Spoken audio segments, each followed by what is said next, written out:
Thank you. The next is the Naval Point Club, and we have Dennis Mowbray, Emily Riley and John Burriston, is it? Burriston. Thank you.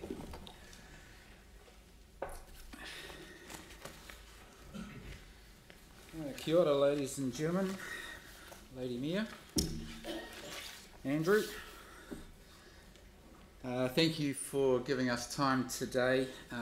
What we'd like to do is speak in support on behalf of Naval Point, which is a club of clubs. So I'll just explain that to you a little bit more, in the sense that Naval Point Club, which has been or could well be defined as a boating club, actually has a range of other member clubs that belong to it. So we have 2 Wakarama clubs, we have a surf lifesaving club, we have a rugby club, we have Sea Scouts who use our facilities, we have swimmers, we have kayakers, we have jet boaters, we have some commercial members that use our club.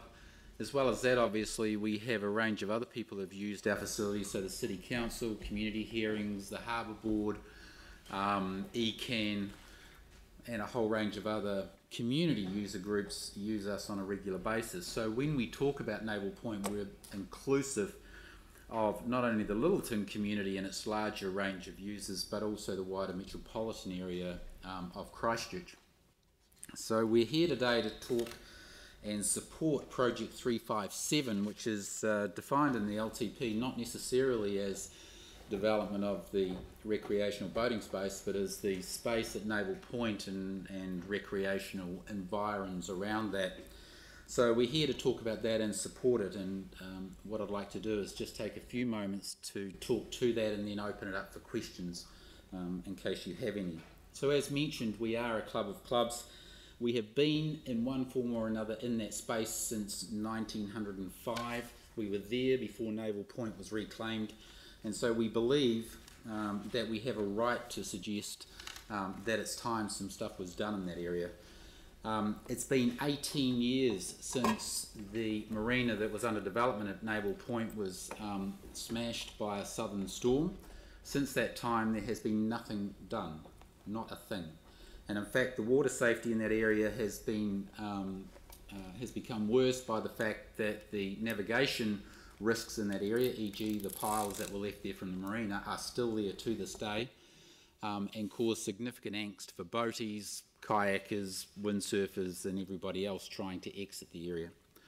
The importance of the area for us is that it is the only all-tide access for boating, open water boating and recreational use in the greater Christchurch/Canterbury region. There is nowhere else to go.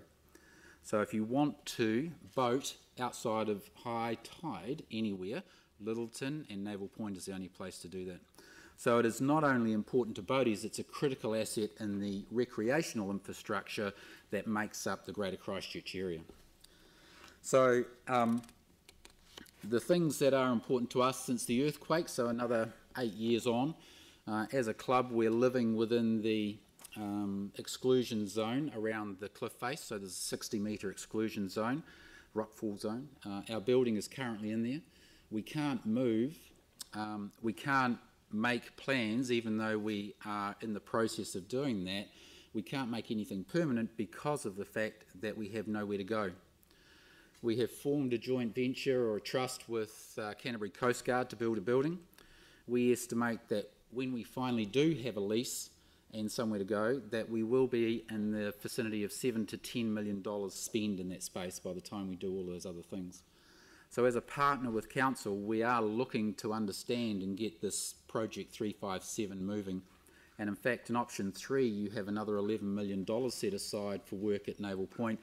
And we would suggest, although I'm sure you've had others suggest the same thing, that if you have any spare money, that should be moved across to that area as well. And put in there for development.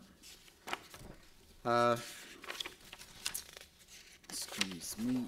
So the other element, as I said, is the amount that we're spending, and that includes areas such as storage facilities for boats, a new clubhouse or a new club building which will be managed by the Naval Point Marine Rescue Centre Trust, which, as I said, is an amalgamation of both the Coast Guard and Naval Point into one organisation. So we are truly trying to develop that community facility and that joint venture within the Naval Point area. So we would commend that 357 project to you and suggest that that as a minimum is the amount that should be spent in that area after 18 plus years of neglect. And that's all I'd like to say, and I see we've got a little under 5 minutes left for questions, so Lady Mayor, it's yours. Thank you. We've heard sort of a few people talking about this area, which has been really, really good. You said you don't have a lease currently, but I'm looking at the sort of the Google Earth of the area, and there's a lot of, for example, boat parking and those kind of things that's there. What sort of rates are charged for those type of activities? I know we charge quite a lot of money in town for people to store their cars. What's done for the boats? So so storage and those sorts of things are done with as part of club membership in that area, and there's some storage outside of the club area as well. So, for example, if you wanted to store a boat there for the year, it might cost somewhere between $300 and $500 for a year. Okay, and so then with that money, the club pays its lease to council for the land, or is the land owned privately? Or no, the land is owned by council. Yeah. And since when the marina was first put into place, all of the leases were tied up and moved across to the marina development. When the marina development went into liquidation, my recollection is correct, they all went back to council again. So council picked up the liquidated assets of the marina and everything else. So council now is the owner and could be the leaser of that property, but we currently do not have a lease. Okay, so currently the club's collecting the money for the boat storage? No, only within the area that we use. Okay, yeah. That's cool. So we had a submission earlier today that suggested that the ramp safety and the all-weather access was the key, the most important project for that area. Would you agree with that?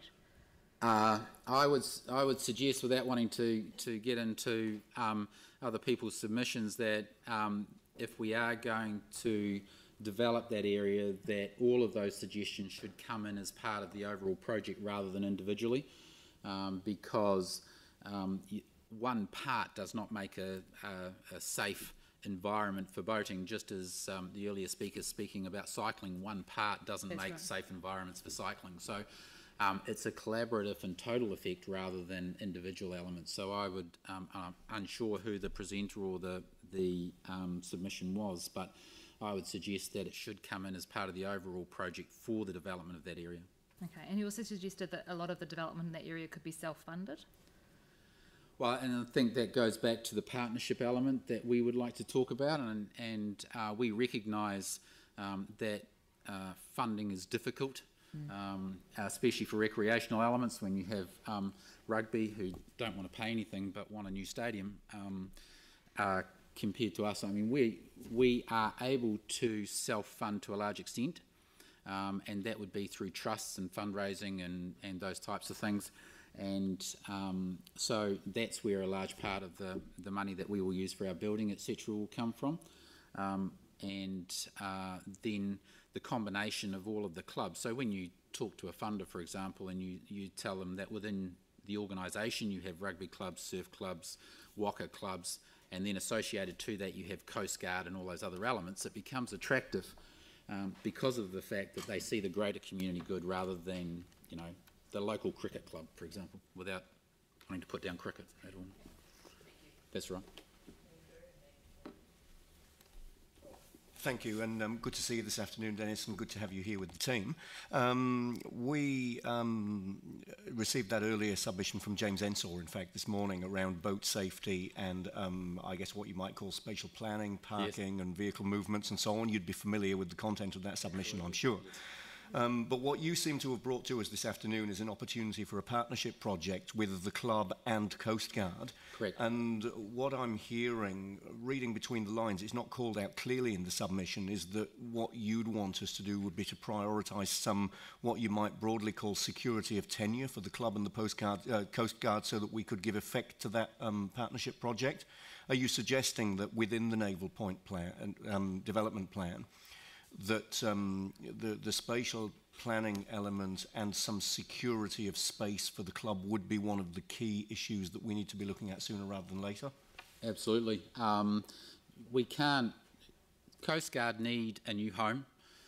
We need to move, because otherwise what we're doing, our building needs repairing because it was earthquake damaged significantly. And we can't, well, we can repair it, but to use an analogy, it's, you know, $50 notes in a shower, because we can't take it with us. We can't do anything. When we leave, and we do have to leave because we're in that exclusion zone, when we leave that space, we have to take the building down. And what you're suggesting is that you've got a $7 to $10 million opportunity for partnership. Correct. And we just need to get some spatial planning work underway and give effect to the early parts of the Naval Point development plan, so that we can jointly, in partnership, access that funding that you'll have available. Correct. If nothing else, that would be a momentous step towards ensuring the longer term viability of all of those organisations within that space. Absolutely. Thank you. So, I'm going to have to move on to the next submitter, but look, thank you very much for making the presentation. It's much appreciated. We would be happy to receive any of the other questions via email if the councillors want to send that to us, so that even if they gave them to Andrew or submitted them to Emily, whose email you have, because she submitted the proposal, so yeah. I'm happy to do that. Also, Elizabeth, who's normally here, I'm just going to say to councillors, if you've got questions that you want the staff to follow up on, then just flick them through to Elizabeth. Please don't inundate her, or she'll never ever offer to do it again. And she's not here at the moment, so I can make the offer in her absence. But we'll sort of triage them, yeah, and see if we can group them so that we can get answers to people quickly. Right, thank you very much. Thanks, councillors.